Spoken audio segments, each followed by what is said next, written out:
এই সংঘর্ষের ঘটনায় এখন পর্যন্ত দুজনের মৃত্যু হয়েছে। গতকাল রাশেদ নামে একজনের মৃত্যু হয়েছিল। আজকে ভোরের দিকে কক্সবাজারের যে বিডিআর ক্যাম্প এলাকা, বিজিবি ক্যাম্প এলাকার সালমান নামে একজন চট্টগ্রাম মেডিকেল কলেজ হাসপাতালে চিকিৎসাধীন অবস্থায় মারা গেছে। গতকাল মূলত যেখানটায় ঘটনাটি হয়েছিল সেটি এই রেনেসা হোটেল।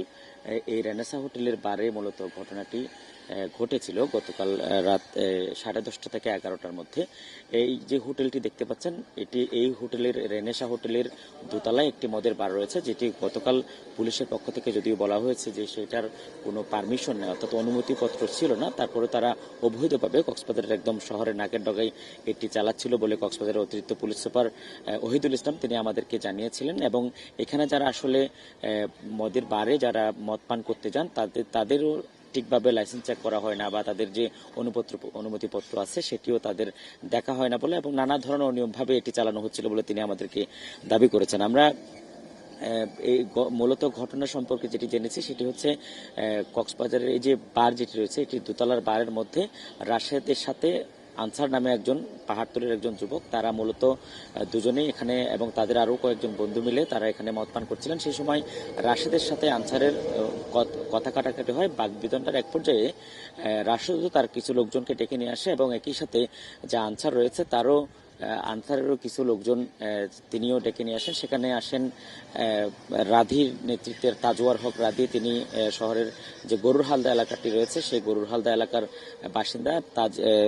রাধির নেতৃত্বে তার মূলত সেখানে কয়েকজন যুবক তারা এখানে এই রেনেসা হোটেলে এসে বারে গিয়ে তাদের সাথে উভয় পক্ষের মধ্যে সংঘর্ষ হয়। সেখানে ছুরিকাঘাত এবং মূলত যে কাচের ভাঙা বোতল আছে সেই বোতলের ভাঙা কাচ দিয়ে যে রাশেদ নামে যিনি নিহত হয়েছেন রাশেদকে আঘাত করা হয়। পরে তাকে আঘাত করার পরে দোতলা থেকে নিচে নামার পরে রাধি এবং অন্যান্য যারা ছিল তারা পালিয়ে গিয়েছিল। সেই সময় রাশেদের পক্ষের লোকজন সালমান নামে যিনি নিহত হয়েছেন পরবর্তীতে হাসপাতালে চিকিৎসা পৌঁছানোর সময় সেখানে সালমানের উপর তারা আক্রমণ করে। প্রথমে এই যে হোটেলের নিচে তাকে প্রথম দফায় কয়েক দফায় তাকে এখানে পেটানো হয়।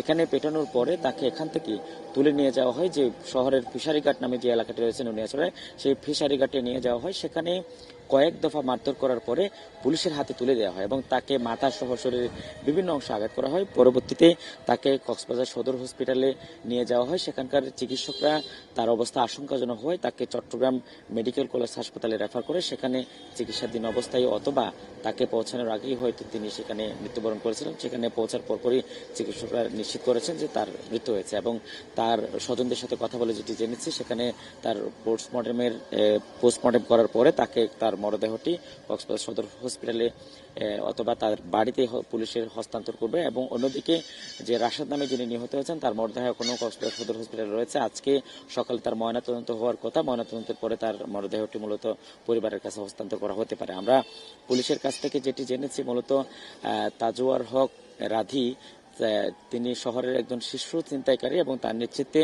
ইয়াবা ছিনতাই থেকে শুরু করে নানা ধরনের ঘটনাগুলো ঘটে থাকে। তার নেতৃত্বে মূলত এই ঘটনাটি ঘটেছিল। তারা এখনো পর্যন্ত ধরাছোঁয়ার বাইরে এবং তাদের কাউকেই কিন্তু এখন পর্যন্ত আটক করা যায়নি।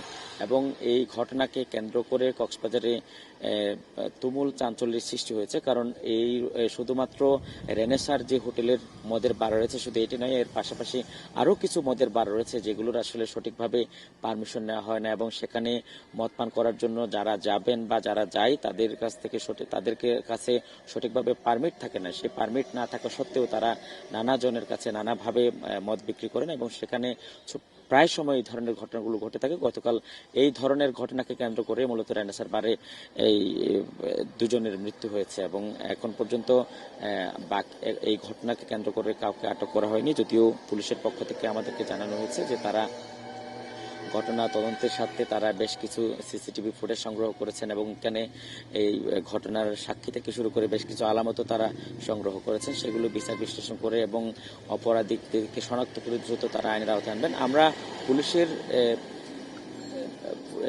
যে সিসিটিভি সেটি তল্লাশি করার সময় যেটি দেখেছি যে মূলত সেখানে একটি ভিডিওতে দেখা যাচ্ছে যে মদের বারের মধ্যে যেই সিসিটিভিটি রয়েছে সেই সিসিটিভি ফুটেজ চেক করে যেটি দেখেছি মূলত সেখানে রাধি সহ আরো কয়েকজন তাকে, যিনি প্রথমে মারা যান রাশেদ, তাকে ছুরিকাঘাত করা হচ্ছিল। সেই সময় সালমান নামে যে ছিল সে মূলত ঘটনা নিবারণ করার চেষ্টা করছিলেন। পরবর্তীতে সালমান যখন নিচে নামেন, তার উপর রাশেদের পক্ষের লোকজন খেপে গিয়ে তাকে এখানেই মারধর শুরু করে এবং তাকে এখান থেকে মারতে মারতে মূলত ফিশারি ঘাটে নিয়ে যাওয়া হয়েছিল। সেখানেও কয়েক দফা মারার পরে দীর্ঘ সময় পর মূলত পুলিশের হাতে হস্তান্তর করা হয়। পরে পুলিশ সেখান থেকে সদর হসপিটালে নিয়ে যায় এবং তার অবস্থা সেই সময় অত্যন্ত নাজুক ছিল। এটি আসলে মদের বারে যে ঘটনা, সেটির বাইরেও আমরা কক্সবাজারের বর্তমান সমসাময়িক যে বিষয়, সেখানে আইন শৃঙ্খলা পরিস্থিতি কিন্তু খুব একটা ভালো নয়। প্রায় সময় এই ধরনের ঘটনাগুলো দেখা যাচ্ছে এবং শুধুমাত্র যে কক্সবাজারের স্থানীয়দের মধ্যে হচ্ছে এমন নয়, রোহিঙ্গা ক্যাম্পেও ঘটনাগুলো ঘটছে। গতকাল সেখানে দুই পক্ষের সংঘর্ষে মূলত মা এবং তার যে শিশু সন্তান, তারা দুজন গুলিবিদ্ধ হয়েছিল। সেই ঘটনাটি অত্যন্ত চাঞ্চল্যকর একটি ঘটনা। আসলে এই একের পর এক ছিনতাই, ছুরিকাঘাত এবং সংঘর্ষের ঘটনা, বিশেষ করে ইয়াবা ছিনতাইয়ের ঘটনাগুলো অনেক বেশি বেড়ে গেছে। যেই ঘটনাগুলোর কারণে কক্সবাজারের নিরাপত্তা ব্যবস্থা একেবারেই বলা যায় যে ভঙ্গুর হয়ে গেছে। তবে আমরা সাম্প্রতিক সময়ে যেটি দেখেছি, ইয়াবা ছিনতাইয়ের ঘটনা কিন্তু আগের তুলনায় অনেক বেশি বেড়ে যাচ্ছে। এর পাশ গতকালকের ঘটনা থেকে মূলত আমরা যেটি জেনেছি, তাদের একটি আসলে বিয়ের অনুষ্ঠান ছিল, যে বিয়ের অনুষ্ঠানে তারা সবাই বন্ধুরা সবাই মিলে যাচ্ছিলেন এবং তার সেখানে যাওয়ার আগে মূলত তারা এই মদের বারে গিয়েছিলেন। আমরা পুলিশের জব্দ করা বেশ কিছু বিয়ারের বোতল, হান্টারের বোতল এবং আরো বেশ কিছু বিভিন্ন ব্র্যান্ডের মদের বোতল আমরা দেখতে পেয়েছি, যেগুলো তারা আসলে সেখানে বন্ধুরা মিলে সেগুলো পান করেছিলেন এবং সেই আলামত থেকে শুরু করে কাছের যে বোতলগুলো ভেঙে ফেলা হয়েছিল, যে বোতল দিয়ে স্টেপ করা হয়েছে, সেই কাছের বোতলগুলো সংগ্রহ করা হয়েছে। সেই একই সাথে সেখানে আসলে দোতলা থেকে শুরু করে নিচে পর্যন্ত অত্যন্ত রক্তাক্ত অবস্থা ছিল। নিচে মূলত এখন যে জায়গাটি দেখতে পাচ্ছেন, সেখানে যেই মোটরসাইকেলটি দেখা যাচ্ছে, সেই মোটরসাইকেলের পাশে মূলত সালমানকে দ্বিতীয় দফায় পেটানো হয় এবং এখান থেকেই মূলত তাকে নিয়ে যাওয়া হয়েছিল।